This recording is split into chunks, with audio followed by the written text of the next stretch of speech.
Tara. I'm a 15-year-old currently working on some AI projects. I'm interested in self-driving cars and a whole bunch of other stuff, like biology, IoT, basically everything cool. And I'm going to be talking to you about using CNNs to classify road signs. So when you look at this image, your brain immediately classifies it as a stop sign. There's no question in that. You know this is a stop sign. When you were a little kid, you probably realized that stop signs are this weird red color, and they're a hexagon. They've got that big text in the middle. You don't even really need to know much context. You know this is a stop sign.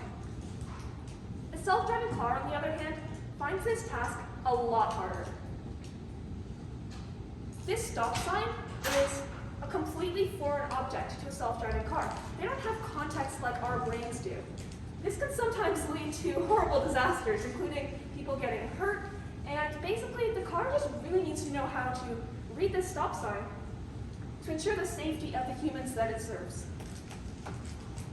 So how can we mimic human recognition of road signs using AI? A CNN is the answer. A CNN is an area of AI that is particularly good at image classification. It's good at recognizing patterns, which is what makes it really good for classifying things such as road signs. It uses these patterns and filters to create a feature map. A feature map is pretty much just a picture that shows how much a certain pattern is found in a certain area of an image. CNNs are also very good with 2D inputs, so they're made especially for images like pictures of road signs. And finally, they're really flexible. You can use them for a lot of different image recognition and computer vision tasks. This is a visual representation of a convolutional neural network for those of you who are more visually inclined. Down here you can see the input image, and at the top you can see the final classification of the number as the number 2.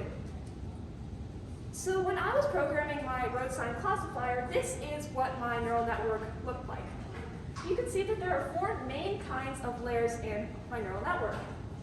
Convolutional layers, max pooling layers, the activation function, and some fully connected layers at the end. To start out, fully convolutional layers use a set of filters to create a feature map.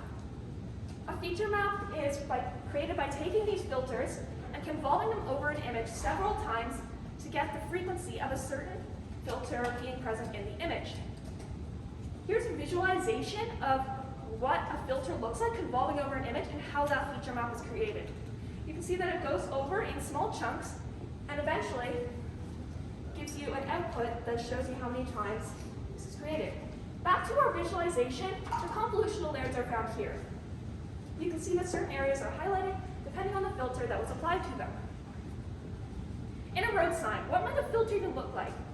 As I said before, that stop sign that we were looking at, it'll recognize the hexagon, the white border, maybe the stop words in the middle of it. So now that we talked about convolutional layers, the next kind of layer that we're going to talk about is max pooling layers.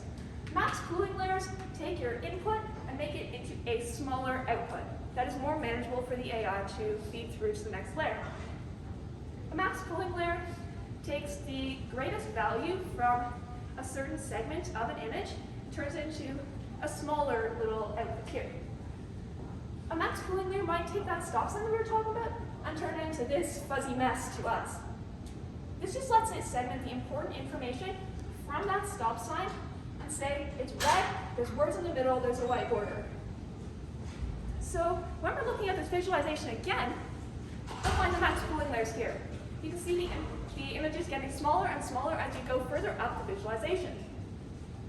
So the next one we're going to talk about is the activation function.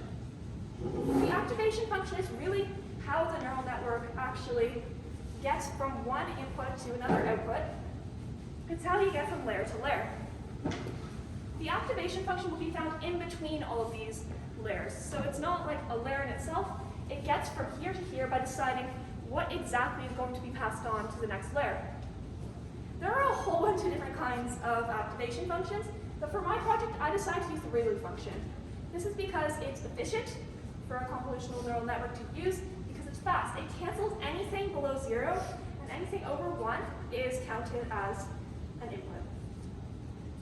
So as I said before, The activation function is found in between all of these layers. So finally, the last part of convolutional layer neural network is fully connected layers.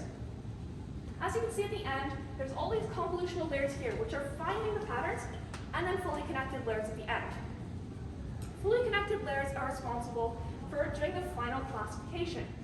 Sometimes these fully connected layers are left out because people want to make fully convolutional networks.